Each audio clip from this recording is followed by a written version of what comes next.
Now I'm delighted to be here with a very, very good friend of mine, a community activist, future politician. She'll kill me for saying this, but everyone is pushing her to go into local politics, and that is Sarah Beasley.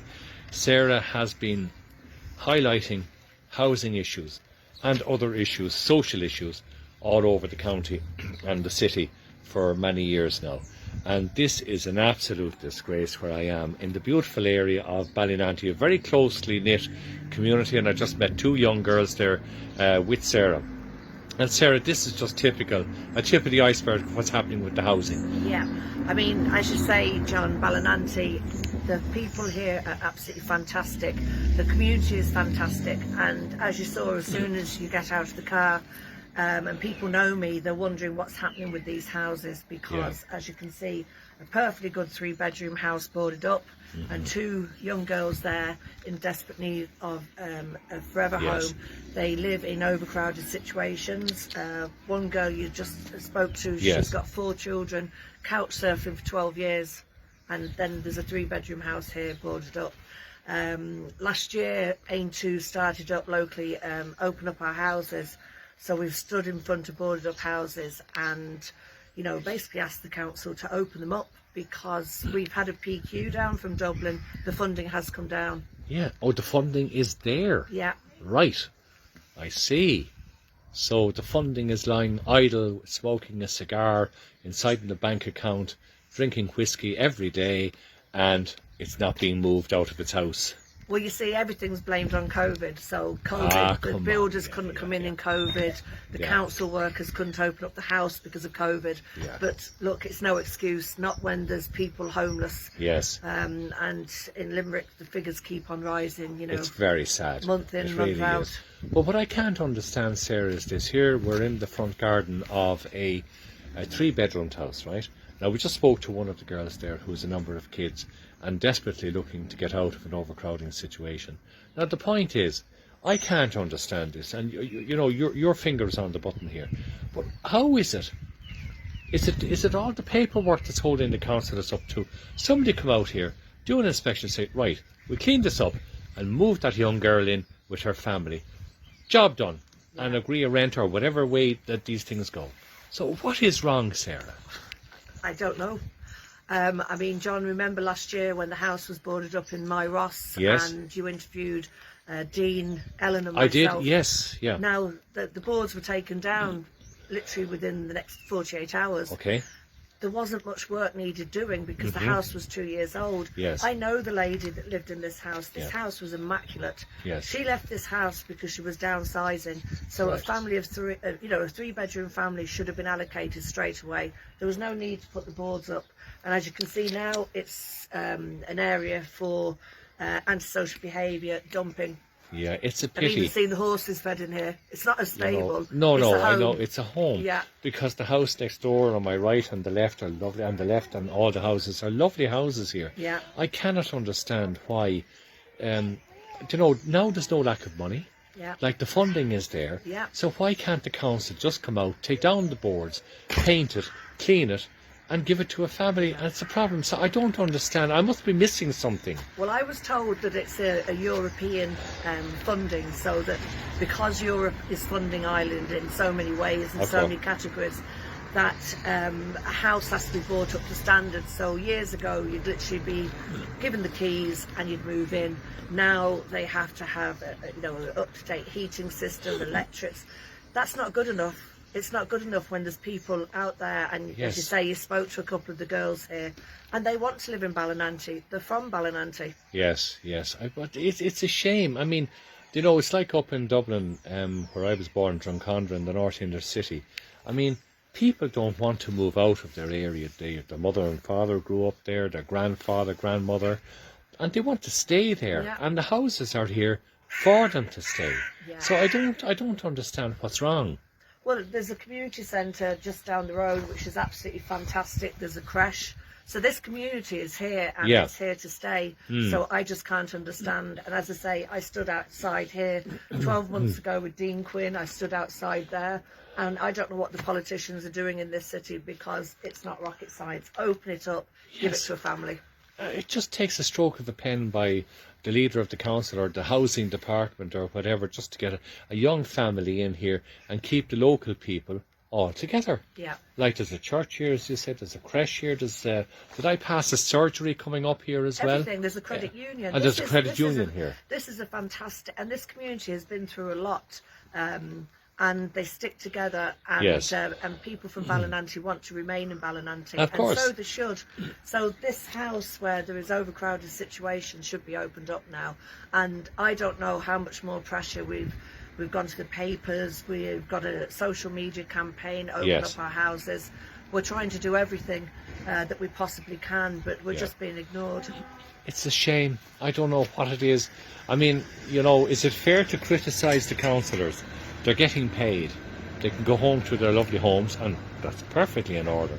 But how can they actually move away from a situation like here, where there's a young family, and create another generation in Ballinanty? What's the problem? Yeah.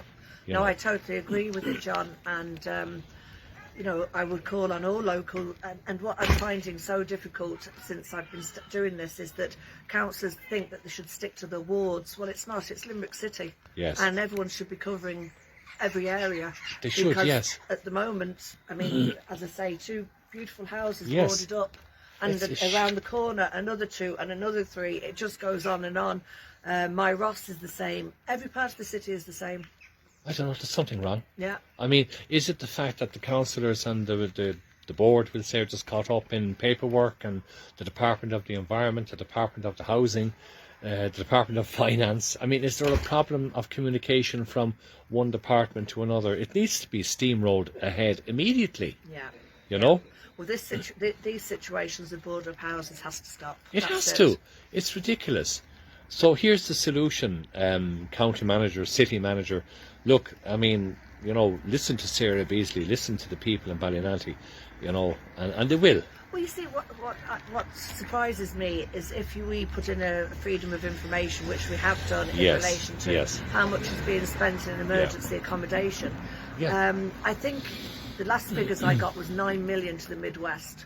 So that's 9 million that they're actually paying to put children and families into hotels. So why are they not putting it in to open up the houses? It doesn't make So sense. it doesn't make sense, not and I rocket don't know science. where the crossover is from, you know, the homeless action team to the housing department, but surely to God they'll be looking at these boarded up houses across the city. But everywhere in the country there's Yeah. boarded up houses. And I know that in certain counties across the country, they've actually gone in and redeveloped the boarded up houses and apartments and created lovely housing right in the centre of the towns and the cities, and it's a whole new ball game. Well, I get embarrassed when people say, just give me the key and I'll move in, and you have to say, well, it's European standard. Yeah. People just, they don't care. Look. This I'm sorry to say this, I heard. I'm a great listener to Liveline with Joe Duffy, and there was a lady on there, and you know what? She spoke the greatest common sense of all. We're a nation of 32 counties. We have 4 or 5 million population, and we're being forced into electric cars whose lithium batteries are creating a greater carbon footprint than anything else. Than my car, which is diesel, does 1/3 of the carbon footprint. So there's something seriously flawed with what we're being led. We're being led like, pardon the pun, but thirsty horses to a well that doesn't exist. And we're being blamed as if we're high industrialists and high this, where India, China, America, Egypt have the greatest pollution of the whole world. I know. And we're being told by 2030 to have our cars changed. Well, I'll tell you something, with the greatest of respect, Mr. Ryan and your cohorts, you can take a run and jump with that idea, because people are not buying it now. Yeah. Seriously.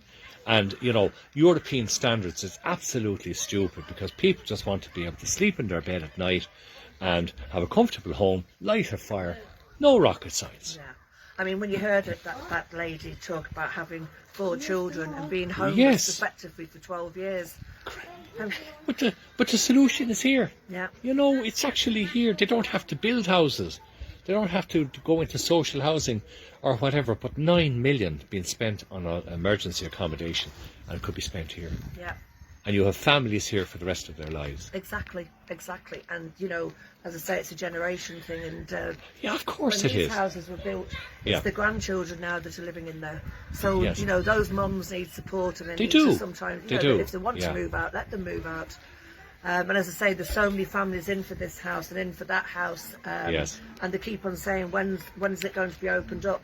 If you see a council van literally that are running out to see if there's any movement on the houses, Yes. as I say, it's just antisocial behaviour now at this house. And Yeah, as I say, I it's a passed through the day shame. and there was a horse being fed, and I was like, know, yeah, when there like, should be a family in here, there should be. seriously, a horse in a Absolutely. stable. But is it the fact also, Sarah, that maybe there's too much money being given for emergency accommodation? Why can't the central government say to the Limerick City County Council, right, you're not getting your funding until you clean up your act, clean up the houses and move young families in? Yeah. Make the stipulation. Yeah. 9 million is crazy. Yeah.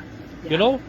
I don't know, Sarah. And I know as well that dealing with families that are trying to get into emergency accommodation, where maybe the family has broken down Yeah. and they're not talking to their parents, they're now Yeah. being offered by the council to go for counselling. They're being told by the council to go for counselling. Counselling to actually repair maybe down the broken relationship of the family. So they can't even access this 9 million emergency accommodation God's that's sake, there. like, this is ridiculous, like, Yeah. you know. I mean, we'd criticise other countries and other jurisdictions if we had that problem. Sure, it's right in on our doorstep Yeah. here. That is total madness. So, Sarah, like it or lump it, you're on the election ticket now, and that's it. We'll see. No, we'll see. No. You'll be a great activist, and we need you. And people all over the country need people like the Sarah Beasleys as well. No, I'm loving what I'm doing. Of course you because- do. I know that. You work all hours. Yeah. All hours. I'm seeing a big difference, and we're getting things done Yeah. around the city, and, Great. And we're getting a lot of support, and that means everything. It's the Of course it support. does. Of course it does. Because we're the newbies. Well, people in Limerick can be very proud of their city and county, because it is a great city and a county for business, for sport and everything. So let's get the housing right, for goodness sake. Yeah. You know, It's the most basic human right. it is a human And right. it's something that's, you know, Aontú's policy in housing. It's Yes. the most basic human right to be afforded to every citizen. Right, well, let's look at that as a principle for going forward. Sarah, thank you indeed. We're talking about a number of issues on Friday, actually. So I think this will be very important for Limerick City and County people to understand what actually has now been done. And we'll be joined by another gentleman there, Matty, and your very good self. And this is breaking story as well. Very sad news. I'm very angry over it, but we'll talk at that on Friday. Perfect, John. And listen, thanks as always for having us on the show. No problem. It's a pleasure and a great big Kevila 40 to all the people in Ballynanty. Well done to all of you. Go to Mila Market.